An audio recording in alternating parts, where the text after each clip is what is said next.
Corinthians tem mais uma atuação para esquecer, talvez, entra para a história da Neoquímica do lado negativo. Empata com o Juventude em casa, com 2 jogadores a mais durante boa parte do segundo tempo. Volta para a zona de rebaixamento e liga de novo sinal de alerta, críticas em relação à atuação do Corinthians, vaias por parte da torcida presente no estádio. A gente vai ver agora como é que vai ser o ritmo das cobranças e qual vai ser a resposta do Corinthians. Então, aqui para mais uma análise pós-jogo no canal FuteJots, falando de Corinthians 1, Juventude 1.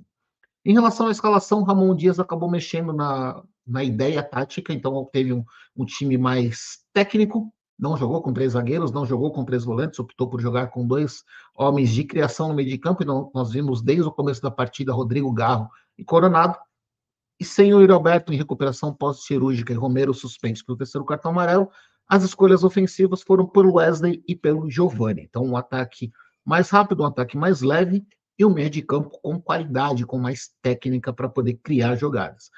Como que ia rodar o Corinthians nessa formação? A gente teve pouquíssimo tempo para ver o que aconteceria, porque com 4 minutos o Juventude abriu o placar com o Alan Rusch numa falha, para mim, do Coronado. É um lance, eu vi muitos criticando o Fagner na jogada. Amanhã no Tática Sem Mistério eu quero trazer alguns cortes de alguns lances da partida para trazer, e em parte também quero pegar com relação do gol, mas aqui para análise pós-jogo, convido vocês a reverem o lance do gol e reparem na marcação do Coronado, que está dentro da área, e ele deixa a marcação, então ele está posicionado.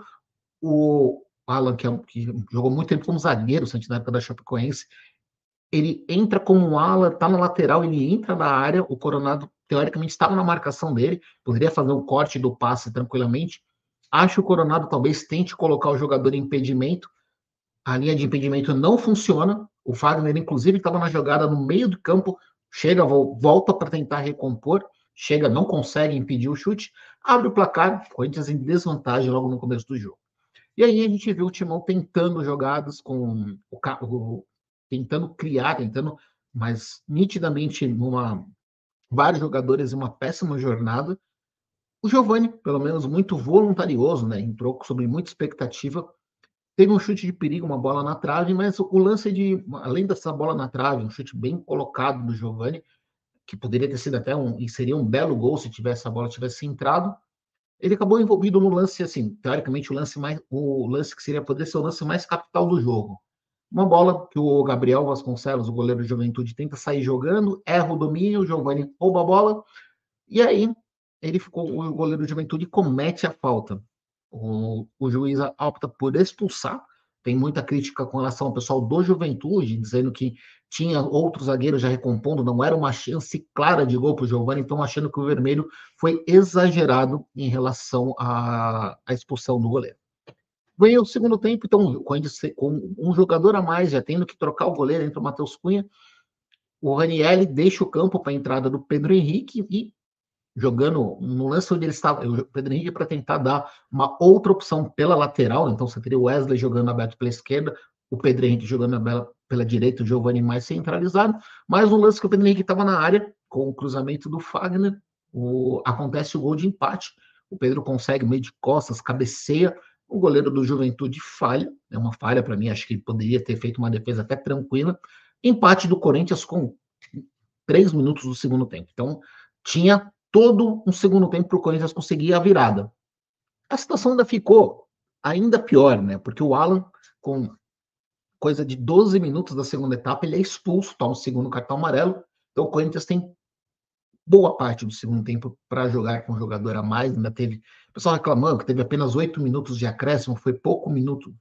O acréscimo poderia ter sido muito mais, porque a gente teve revisão de uma possível penalidade para o Corinthians, houve a caso da expulsão, as substituições, até um pouco de cera por parte do pessoal do Juventude, mas o que a gente viu na segunda etapa foi o Corinthians empilhando atacantes, então aí você viu, já tinha entrado o Pedro Henrique, entra o Pedro Raul, ele acaba mesmo quando ele estava com 2 jogadores a mais, o Ramon Dias vai para cima, então a gente teve algumas entradas de alguns jogadores que tem para tentar mudar o jogo, então depois entra o Biro, aí ainda teve a entrada do Biro, não, tendo o Breno Bidon sendo a quarta opção, e o Guilherme Biro também aparecendo para começar também dar uma outra opção ofensiva, acaba que um outro problema, né? Você vê o Kaique que estava no banco, nem entra, então o Ramon acaba utilizando só 4 mudanças, só que relembrando aqui, foram 4 das 5 possíveis mudanças, então o Ramon ainda, além de tudo, ele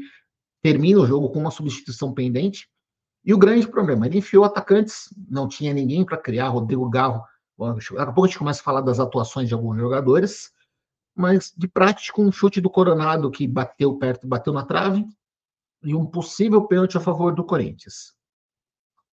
Muito pouco. E aqui acho que é muito complicado, viu? O Fabinho Soldado, depois do jogo, deu uma entrevista, participou da coletiva, abriu a coletiva do Ramon Dias, dizendo que, comentando sobre a arbitragem, falando do VAR, querendo, para mim, acho que foi, a minha opinião, foi um erro você falar de arbitragem num jogo como hoje, porque o Corinthians não foi prejudicado pela arbitragem. Você colocar um exagero. Acho que você pegar e culpar a arbitragem por uma péssima partida do Corinthians é tirar o foco, tentar tirar o foco. Tanto que, após o jogo, houve protestos da torcida presente no estádio. A pressão, como eu falei, vai ser muito grande para os resultados, para uma resposta do Corinthians nas próximas partidas. E já começo falando, para mim, antes de falar dos jogadores, Ramon Dias, para mim, erra nas mudanças. As substituições dele, do Ramon Dias, junto com o Emiliano, com seu filho, foram péssimas. Por que eu digo isso? O Corinthians, a entrada do Pedro Henrique no lugar do Ranieri, eu até entendo essa primeira mudança, porque você fala, eu vou abrir o jogo, então com um jogador a mais, eu vou ter um jogador agudo pelo lado esquerdo, que é o Pedro Henrique, que era o Wesley, e o Pedro Henrique jogando pela direita. Então você tem opção de velocidade para tentar abrir a defesa do Juventude. Ok. Mas a hora que sai mais a hora que você tem mais um jogador do Juventude expulso, e a gente está falando de 12 minutos na segunda etapa, tinha mais de 30 minutos de jogo ainda de partida no segundo tempo. Com o Rodrigo Garro mal, com o Coronado, que também não me agradou, não jogou bem, você tinha no meio de campo, por exemplo, o Breno Bidon. Por que não ter colocado o Breno Bidon para jogar? Ajudar na criação de jogadas para poder municiar esse trio de atacantes. Não, ele tira o Hugo e coloca o Pedro Raul, jogador para ficar na área recebendo cruzamento. E o Corinthians não fez cruzamentos, não tem, a gente já comentou sobre isso, quer dizer, você tirou a opção da esquerda, o Wesley não é esse jogador que dá profundidade para um cruzamento para a área, com a entrada do Pedro Henrique, o Fagner não consegue mais fazer essa movimentação, então a entrada do Pedro Raul acabou não. O Pedro Raul aparece, chegou umas 2 bolas para ele finalizar, e ele finaliza de forma bizonha. O Pedro Henrique também, apesar do gol, tem um outro chute também que ele finaliza muito mal. E com o Wesley, uma péssima partida, por que o Kaique não entrou? Para jogar pela esquerda também nesse momento, para tentar alguma coisa. Ele colocou o Biro para tentar dar um pouco mais de qualidade, mas também demora muito. Então, acho que uma coisa que eu já falei, e a gente já comenta quando a gente fala da parte tática aqui no canal Futejots, você jogar com 3 zagueiros, jogar com 3 volantes, não quer dizer que você tem um time defensivo, não um time retranqueiro pelo número de defensores, porque vem muito da postura. Às vezes você faz uma defesa muito sólida e consegue sair para jogar, você marca melhor, mas consegue propor o jogo. Do lado, como algo similar, é você ter um time jogando com o fato de você encher o time de atacantes não quer dizer que você vai deixar o time ofensivo, porque a bola não chegou com qualidade dos atacantes. Então, quando chegou até no momento do jogo, né, você está com Wesley, Giovani, com o Pedro Raul, Wesley, Giovani, Pedro Raul e Pedro Henrique, 4 atacantes. Precisava ter essa situação. Você manteve, né? Tudo bem, você tirou. Ele acabou tirando o Giovani já, cansado, então, mas chegou a ter essas mudanças. Você chegou. Tira o Ranieri, tira o Alex Santana, tudo bem, mas, como eu falei, o Wesley jogou até o final numa péssima partida do ponta que vem chamando atenção. Acho que o Ramon errou nas mudanças e aí a gente começa. Em relação à atuação hoje, é muito difícil falar quem se destacou na partida ou quem se salvou do jogo de hoje contra o Juventude. O Wesley, para mim, acho que é um dos destaques negativos. Faz muito tempo que caiu. A gente já falava, pô, o Wesley, pelo menos, quando estava em campo, ele chamava a atenção da marcação. Eram 2, 3 jogadores, então era importante isso. Mas hoje, contra o Juventude, o jogo que tinha jogadores a mais, faltou também. O Corinthians, em alguns momentos, deixou o Wesley muito sozinho. Faltou algum atleta chegar perto para dar uma opção mas o Wesley não lembro de ter acertado nenhum drible. Pedro Raul é um jogador que eu sigo de entender porque alguns torcedores bateram comigo falando que o Pedro Raul seria um bom reforço para o Corinthians. Do meio de campo, pô, a gente tem várias entradas, na hora que a gente começa a falar, o Garro foi mal, o Coronado foi mal, o Fagner teve um erro no segundo tempo, uma bola que poderia ter virado o segundo gol do Juventude, aí realmente poderia ter sido até pior. Foi uma atuação assim, é uma atuação desastrosa do Corinthians na partida contra o Juventude.